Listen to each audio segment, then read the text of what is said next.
Good morning, everybody. This is Chattin with CHAP, and I'm your host, Ginger Wade. And right now, we are in the middle of our Freedom series, our Happy Birthday America series, where we are just talking about all things freedom and how amazing this wonderful country is that we live in. And today is no different. So I have a special guest with me today. Her name is Joyelle Stoltzfus, and she was part of the group in ELANCO. If y'all remember ELANCO from last year, with all the diplomas and the knocking on the door and the why are you here and all this kind of thing. So we are going to talk about that experience a little bit today and encourage you to stand up for what is good and right and true. So, Joyelle, welcome to Chatting with Chap. Thank you, Ginger. Finally getting an opportunity to sit down and talk to you after many months of trying to make this work. Thank you. God's timing is always perfect and always right. So I don't doubt this exactly when we need to be doing this. So I'm glad we're doing it. So that's good. Okay. So before we talk about all the wonderful things that I know you and I both really want to talk about, we're excited to talk about, let's tell the audience a little bit about yourself. Like you had mentioned to me growing up in Lebanon, just kind of all that stuff in your family and whatnot. Yes, so I was raised in Virginia. My mom was from Lebanon.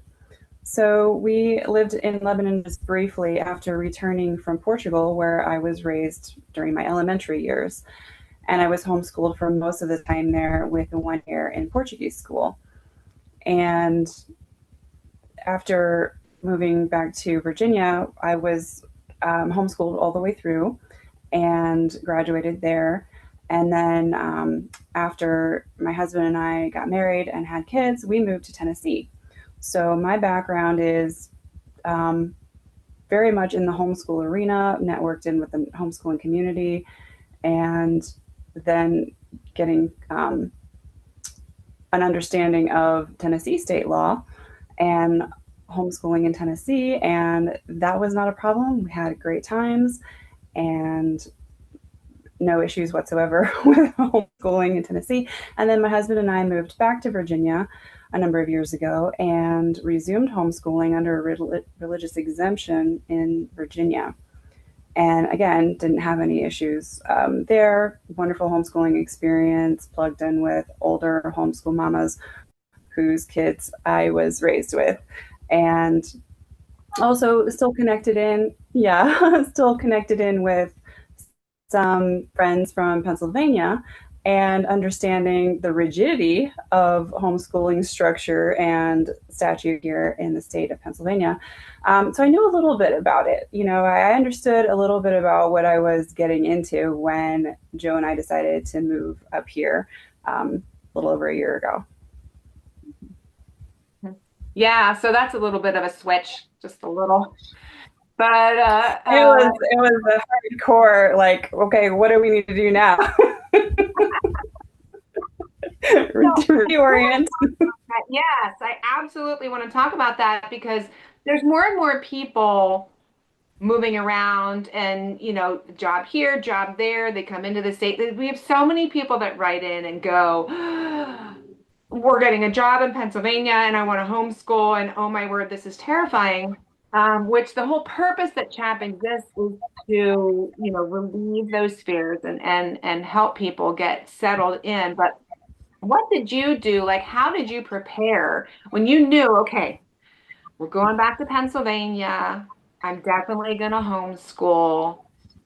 You knew it was a little trickier. So, what did you do yourself to prepare for moving into Pennsylvania as a homeschooler? I love to research and I love to know what I need to be prepared for. And my husband is the same way. So we also like to know what we're getting into and then provide the opportunity to speak to our kids about it as a growth opportunity, a learning opportunity, and part of the educational process to understand state statute and how the laws were written and why, and how they've changed over the years. Because when I was growing up, the law in Pennsylvania was even more strict than it is now. And I knew that some things had changed, but I didn't know quite what those details were. So I spent several months just studying state law, a statute, and reading the code for myself and knowing exactly what was expected of me. And my husband and I got everything in order, and we filed all of our paperwork. And I did call HSLDA and ask a few questions just for clarification. Got some files from them as well.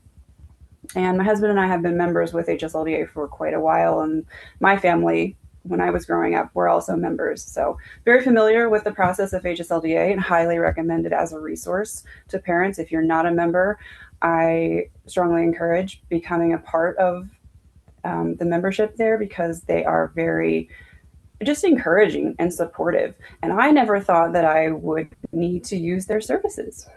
I just thought they were a backup.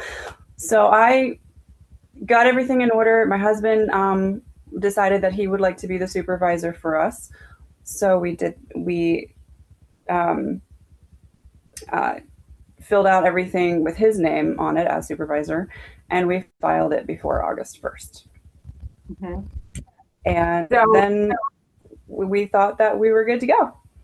yeah. Yeah, and you could have been. You could have been. Well, we crossed all the T's and dotted all the I's. So, Yeah, right. yeah, exactly. And that's the thing. You know what I love about what you said there is the part about um, involving the kids with that process too, because Yeah. I think there's very few homeschoolers actually that read the law for themselves and know it. We've been encouraging people for years to do this, but I just think there's something about that herd mentality or crowd mentality where we think, well, I'll just do what my friend tells me to do and it will be fine because it's been fine for her. But it's always good to know it for yourself. And in your situation, when you're moving from out of state and you don't necessarily know people in state, you don't have that friend to go, hey, what do you do? Can you tell me what to do? So you researched it yourself, which is great. I love that your husband was really involved too, but that part about adding your kids to it and turning it into civics really because It you're was. learning the laws of the land and added, I mean, that was great. That was genius. I love that thought. So there you go, everybody. If you're like, oh, I got to read this homeschool law, well, involve your kids because that's part of. I mean, you're supposed to know the laws. I mean, that's our duty as a citizen is to know the laws of the land and live by them. Right. Yes, So exactly. yeah. Also, there were going to be some more requirements according to what the statute wants from in terms of evaluations and such. We weren't familiar with that. Having been in Tennessee, that wasn't required. Um, Very basic requirements in Tennessee. And then in Virginia, under the religious exemption, we didn't have any kind of evaluation process. So that was new for me as a mom, and for Joe as the dad, but also for our kids. Because we had to keep more careful records of things that I, in the past, kept records, but not as detailed. So I wanted the kids, my boys, I have a 14-year-old and a 9-year-old boy, sons, and they wanted to know what was expected of them and how things would be changing. So we got introduced with the red carpet rolled out to Pennsylvania homeschool law. And I'm kind of joking when I say the red carpet rolled out, but I received a call from the Elanco School District Superintendent's office asking for a copy of Joe's high school diploma. And the administrative assistant asked me, this was early August last year. She asked me if I had a copy of his diploma, and I said I do. And she said that she needs to have that in her files. And I said, no, you don't. And I actually didn't have the copy in my hands. It was in a box because we had just moved. And I told her, she said, well, I would like for you to call back and confirm that you have a copy in hand. Oh, okay, I was being nice. Now, that isn't necessary, and that's not required for me to bend over backwards to make her feel good. Um, but this was my introduction to being in a new school district, and I wanted to be kind, and I wanted to be to build a good rapport with the district. I didn't have anything, any kind of antagonistic attitude towards the district in any sense of the word. So I wanted to have lines of communication open. So I said, sure, I will go find it in the box and I will call you back and verify that I have it. So she said, well, where did he graduate from? Well, that's not their business. But I told her. I did tell her. And it was a small Mennonite school in Virginia. And she said that they would call that office and verify that he had a diploma from Virginia. And I said, no, ma'am, you will not. Yeah. So she said, well, call me back and verify that you have it. So I rooted around through boxes for a little bit, found it, gave a call back. She didn't answer the phone. So I left a message and said, hey, Stacy, I found it and no problem. Here it is. If you want to call me back, we can chat about it, but please do not call this school. It's not necessary to involve them. And I left it right there. I didn't hear anything else from the district for over a month until on September 11th, I received a doorbell ring and went to the door to find a social worker and this administrative assistant, Stacy, from the superintendent's office. Wow. I opened the door and said, hello, can I help you? And the social worker handed me an envelope saying, we're supposed to give this to you. We need to give this to you. And I said, okay, thanks. And closed the door. There was no conversation because I wasn't going to engage. I quickly read the letter and they addressed it to me, which is really interesting because it was really about my husband because he's the one who filed to be the supervisor of our homeschool education program. So it was going back through the telephone conversation, and then it was letting me know that they can't approve our request to establish a home education program for our sons at this time. They said they will revisit the issue if the district can verify that Mr. Stoltzfus has satisfied criteria for eligibility to be a supervisor by some reasonable means. Now, we had submitted the unsworn declaration in lieu of the affidavit. Both are acceptable under state statute, and they said that it wasn't acceptable, that they wanted the notarized affidavit. So they weren't recognizing the declaration, number one. Number two, they were supposed to send this certified mail, which they didn't. Number three, I knew the district doesn't approve my education, my program. That is a really big key point because everybody's looking for approval, in our society. And the way that these letters are sent out to parents demonstrates that the district thinks they have more authority in this area and oversteps their jurisdiction in this area. And then parents think that they have to submit to more overreach and oversight than they're actually required to by law. I immediately had a big problem with this. So I think that me being really nice on the phone was not helpful to them. And it wasn't really helpful in the end to me because they disregarded the fact that I was willing to communicate.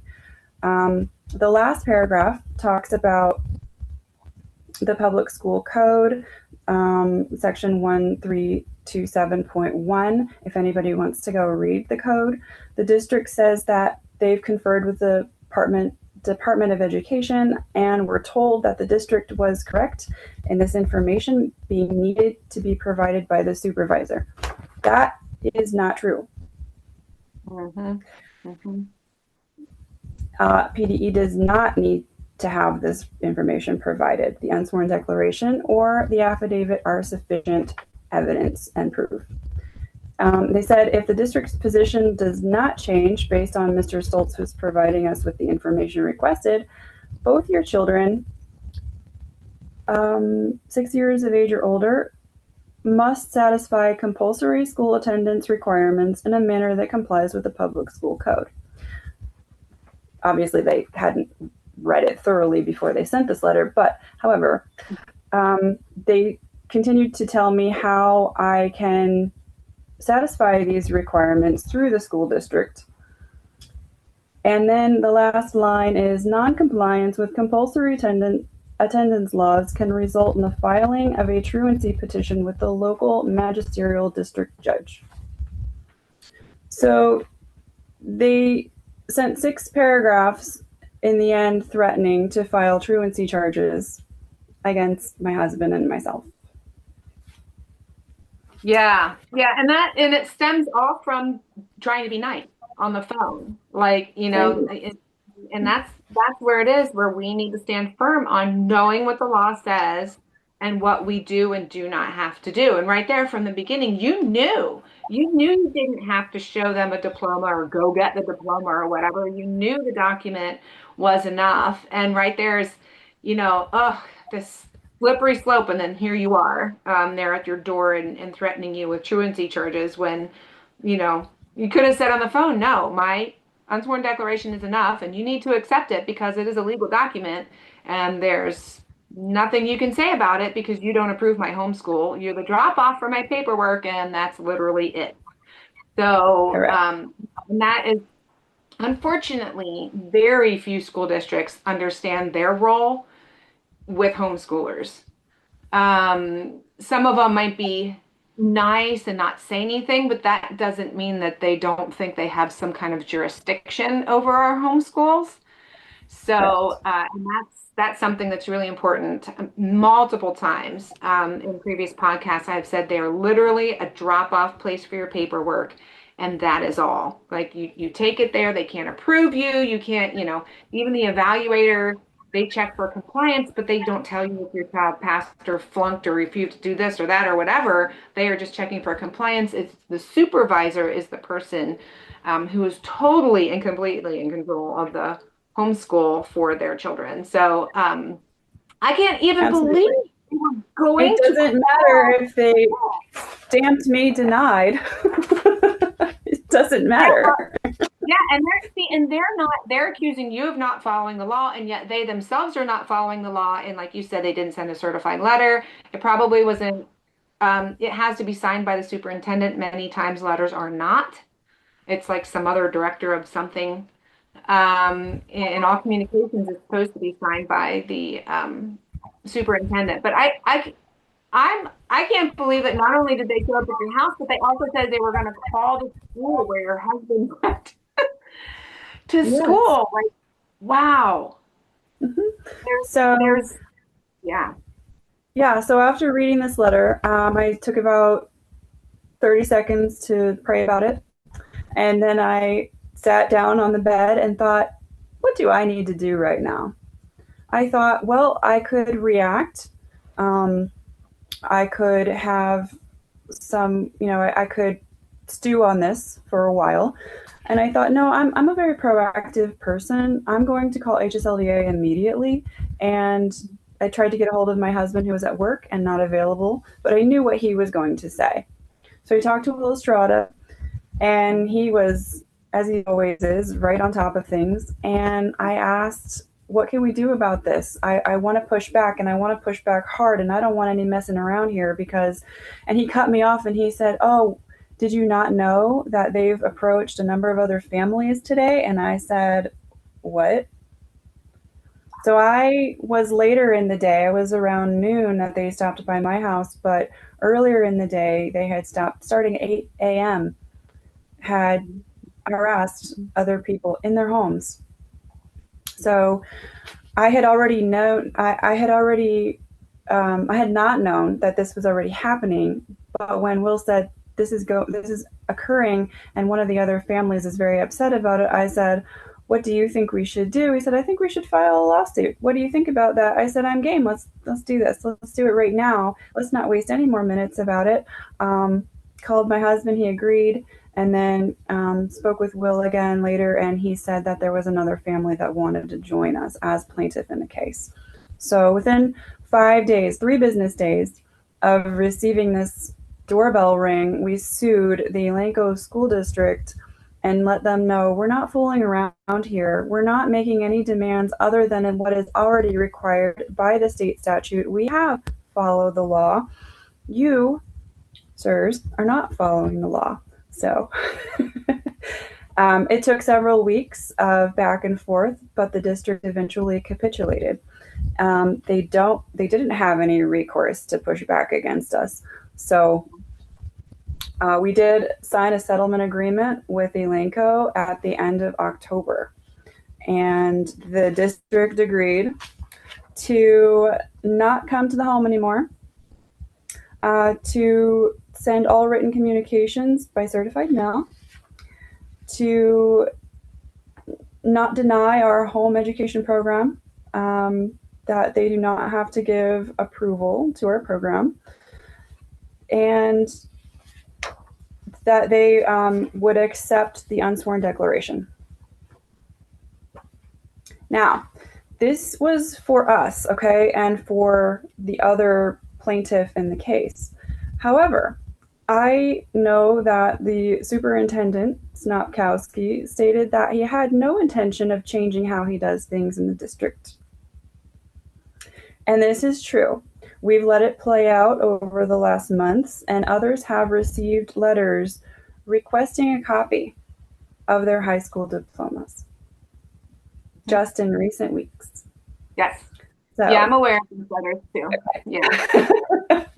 So he was true to his word. He didn't agree to back down. He agreed to back down for us. But this has been instrumental in a number of other districts where HSLDA has been able to take this and say, hey, do you want to get sued? Yeah.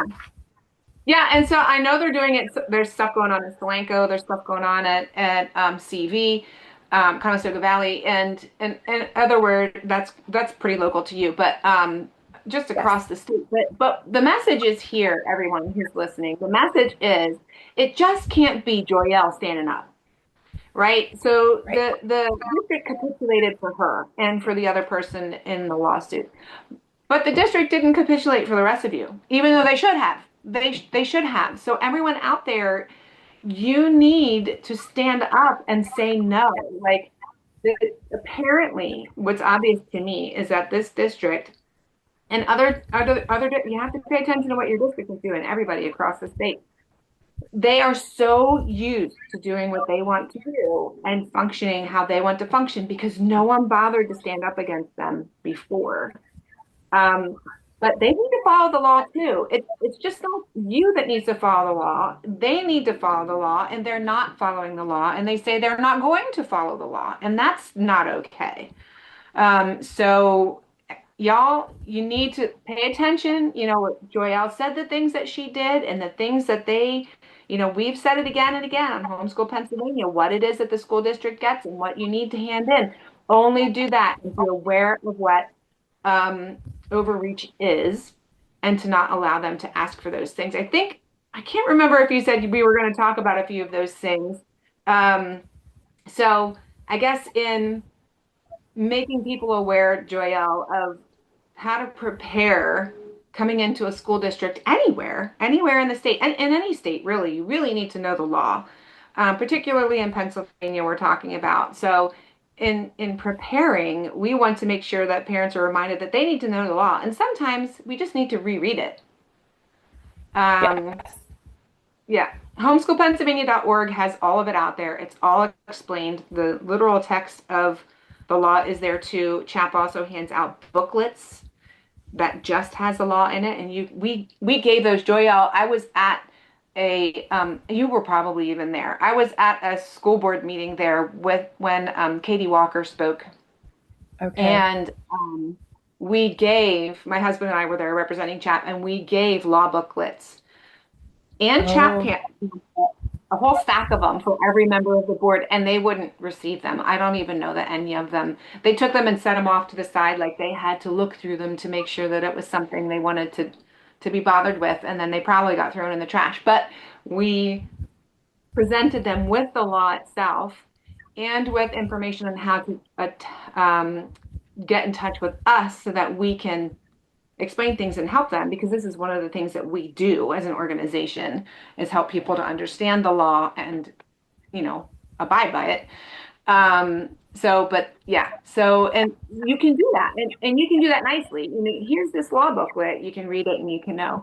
So as parents, as supervisors, we need to know the law, have our paperwork ready, and only the required paperwork, right? And deliver it so they have it, and then stand firm if they call and ask for other things. Yes. I wasn't at that meeting, but I attended the school board meeting that was a few weeks later, made my presence known, spoke to some of the school board members after the meeting, and I felt like being at the meeting was valuable because I could meet these people. And I learned that a number of them don't know the homeschool law. They don't know where it fits in academia in Pennsylvania. And I educated them, and they weren't antagonistic. They were kind. And some of them were very supportive of homeschooling. They just didn't know the ropes. And I understand that. However, there's no excuse for the school superintendent, the assistant superintendent, the administrative attendant,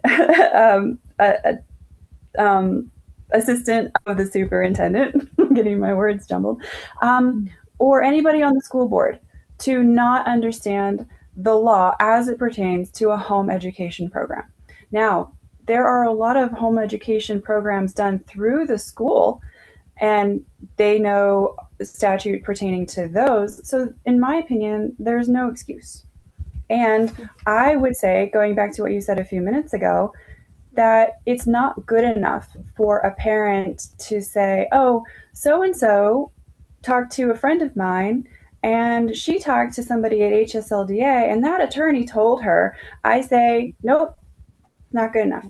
You're the parent or the guardian, and you are the supervisor of the homeschool program, and you have a responsibility for yourself and to your child to understand the law, to understand the statute and how it flushes out, and to be able to impart that knowledge to your children. You can be able to affect, this is what education is about, is understanding, as you said earlier, civics education, but it's more than that. It's the rights and responsibilities of our citizenship as a whole, because the basis of that citizenship is within the academic structure, and every parent is free to choose how their child will be educated, but there are still some strong structures that need to be foundational in that.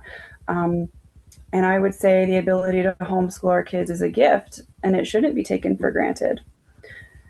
And I think it's important to, coming into the state, find an evaluator that suits your education style, your goals, your purpose, your desires for your children, because every child's educational needs can be different.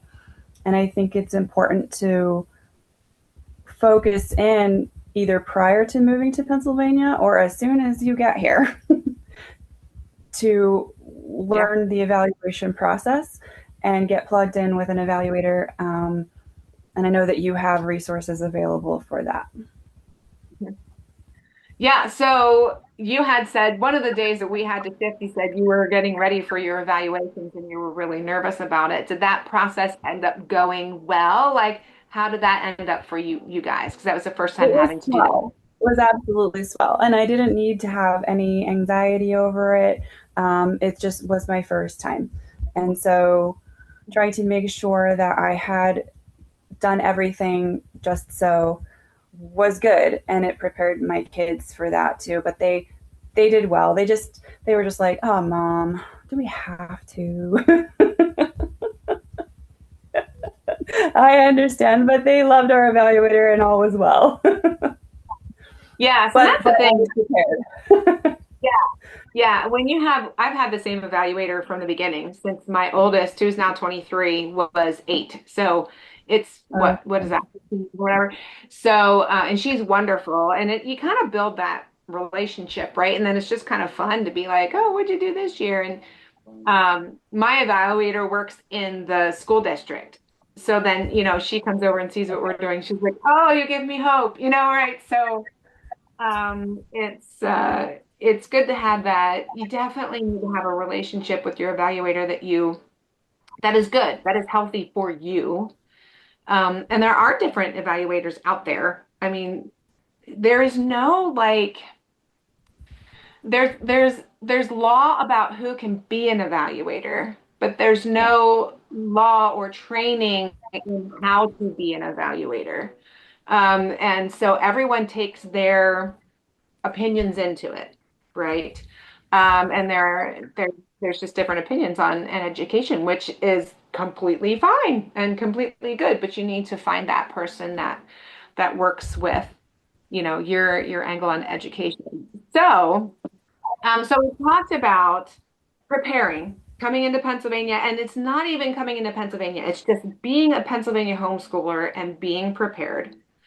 We've talked about being aware of overreach and being courageous to stand firm and stand up um, against overreach and using the resources, HSLDA. By the way, everyone, if you haven't heard me talk about Will Estrada, which I can't even imagine if you watch Chattin with Chap and don't know that, I talk about him all the time.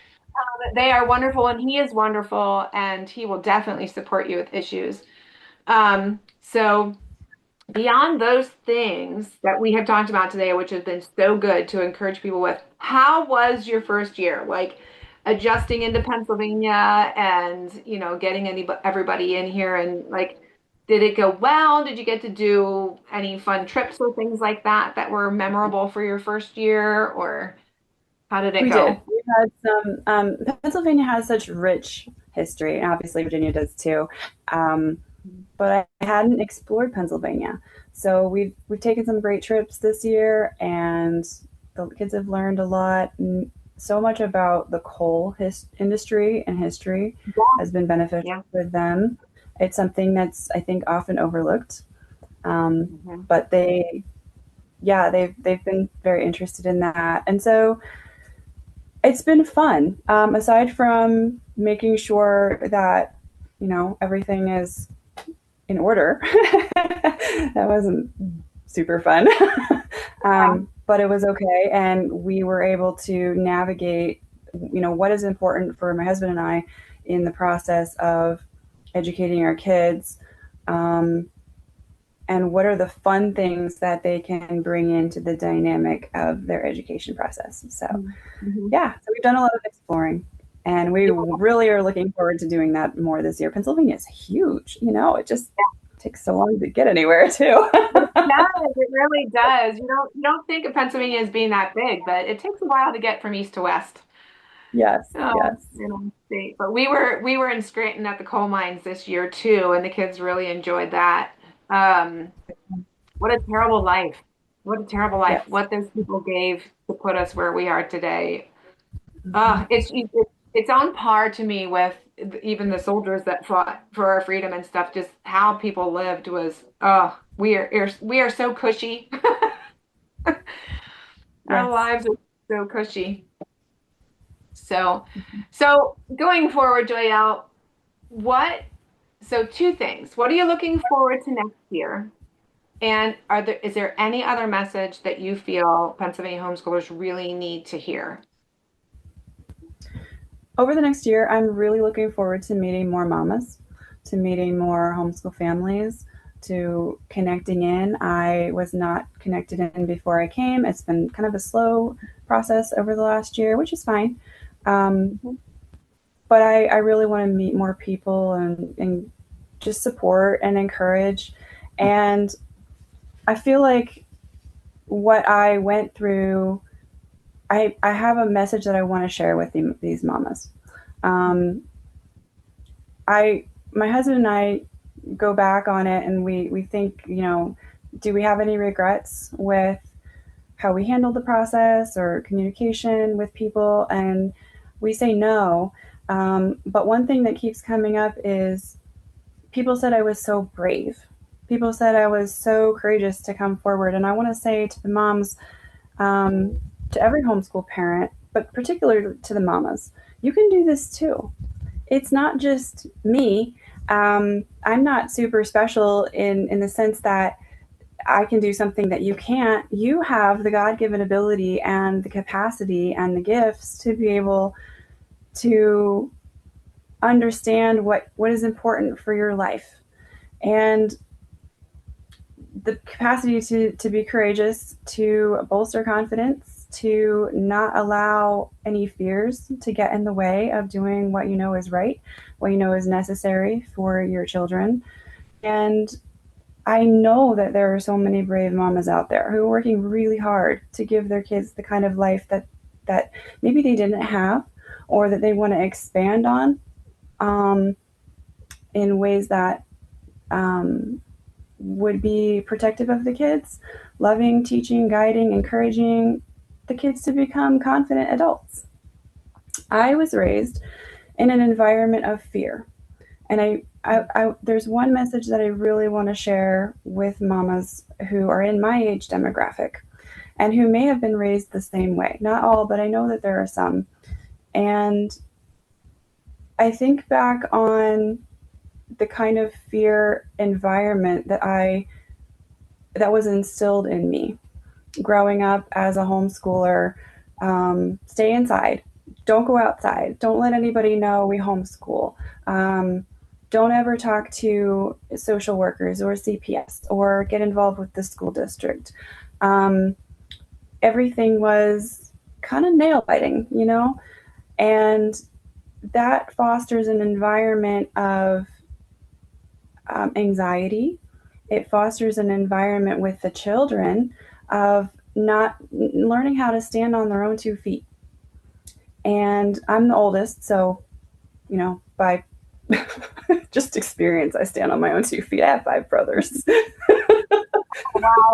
um, but what I see often in the homeschool community all across America is fear is often conflated with wisdom. Um, Mm. One or more or both of my parents would say, well, we can't do this because it's wisdom. And I would say, but I think that's actually coming from a place of fear. And now, having my own children, I say some of those reactions were fear based, they weren't wisdom based. And I see the wisdom leads us to respond with responsibility, and it opens us up to being able to focus, and fear attempts to control others and blame shift.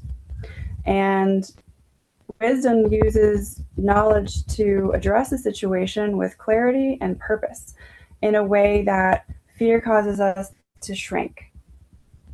So I think my strongest message to mamas is, um, use the wisdom that you have and the knowledge that you have to address the situation, but to not shrink back, to move forward, to lean into it, because love leans into it. And that's what I felt so strongly to do is I'm going to love these other homeschool moms that I don't know, because I don't want social workers pounding on their doors. I don't want them to receive letters from the school district. If there's something I can do to stand in the way of it happening to someone else, that's what I'm going to do. And I know that there are a lot of other mamas who have that internal desire to defend and protect, not only their kids, but Yeah. their beliefs, and to have that internal strength. Um, so yeah, that's really what I wanted to share. And one of the things that I feel is really important to this conversation is to not be disparaging towards someone who does over comply, because there are a lot of reasons why people over comply.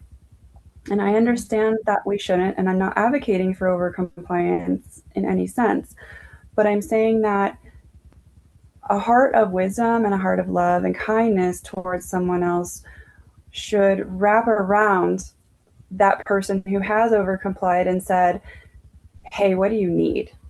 What did you not know?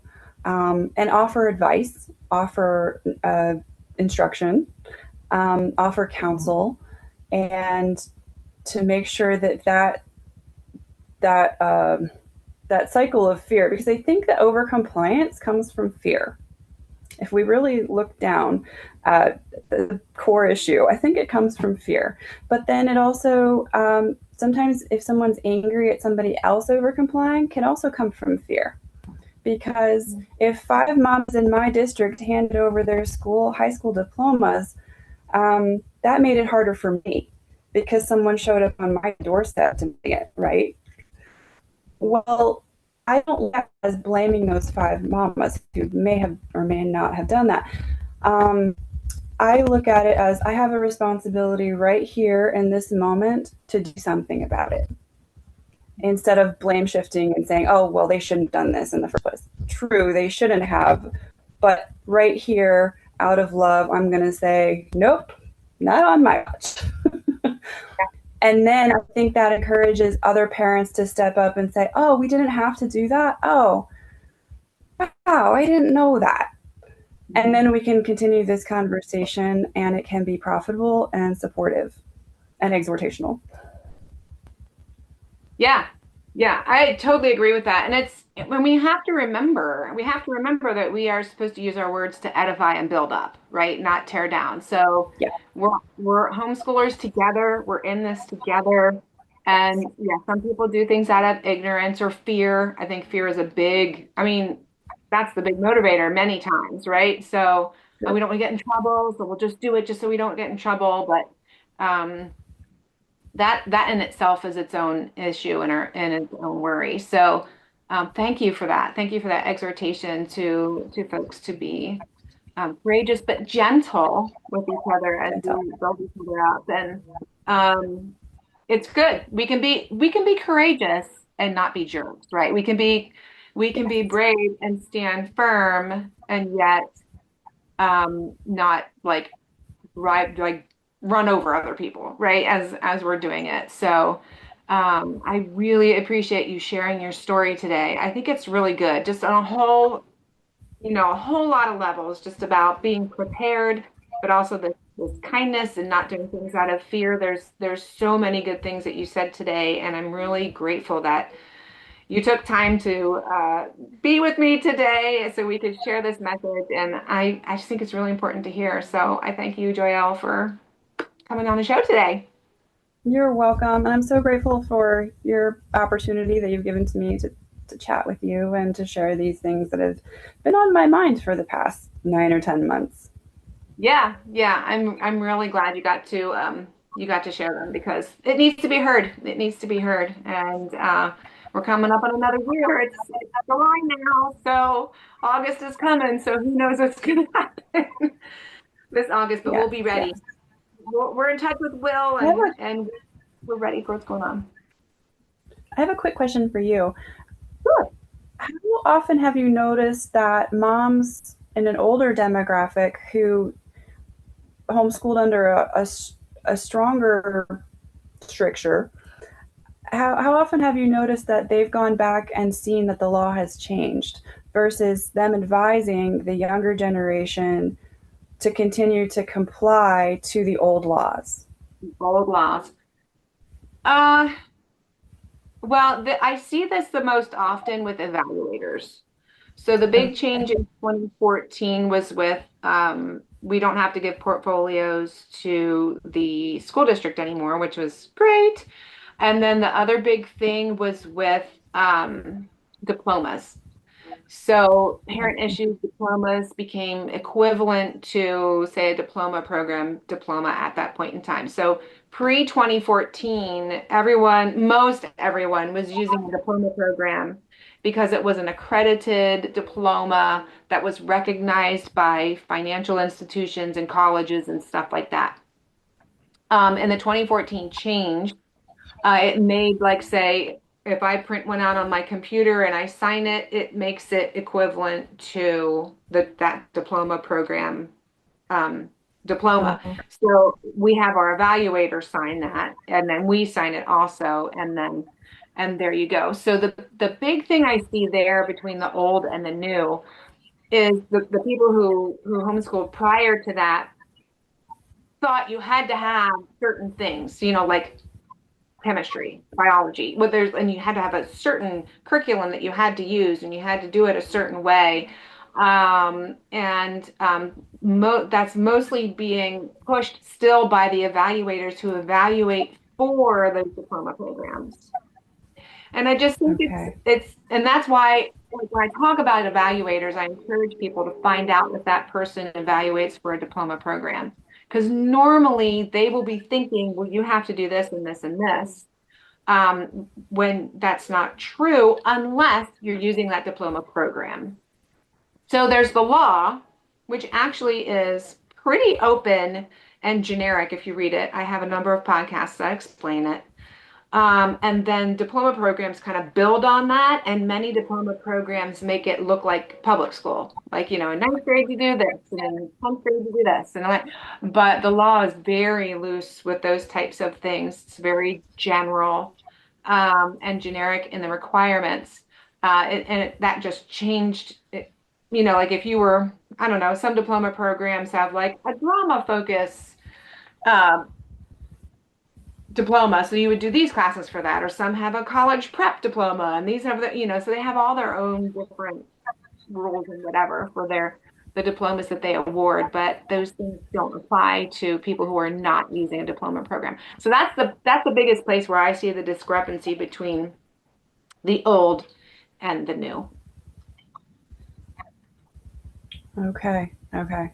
So that's why it's probably important to, more important to know the law as the statute yourself and then interview the evaluator. Yep, exactly. Exactly. Yeah, I've talked to many, many moms over the years who are like, my evaluator told me this and she told me this and I had to use this. And I was like, that's not true. That's not in the law. Um, and then I ask, are they an evaluator for a diploma program? And they were like, oh well, yeah, they do Okay. this. And that's where that's coming from. That's what it's because you get to the point where you think that that is the law. And if you're not reading the law, you think that is the law because you've been doing it for so long. So it's not that the evaluators are being mean or whatever. I just think they think it is the law because they've been doing it for so long, or maybe it was presented to them that way when they learned trained to be an evaluator for that diploma program. I don't know. I don't know. But that's the biggest difference with the big law change there in 2014 that I've seen. Okay. Okay. That answers my question. Yeah, I'm not very familiar with that dynamic yet, but I do really want to meet more mamas, and I'm excited for the next school year and see what it holds. Yeah. Great. That's wonderful. Well, keep your eye on CHAP for events because then you can meet people at our CHAP events. Yes. And are you in a co-op? No, I'm not. Yeah. Yeah, that's another good way to meet mamas. And we do have the CHAP group online too if you're on Facebook. So that's a way to meet some people, but they're from all over. It's not just local, but yeah. So, Okay.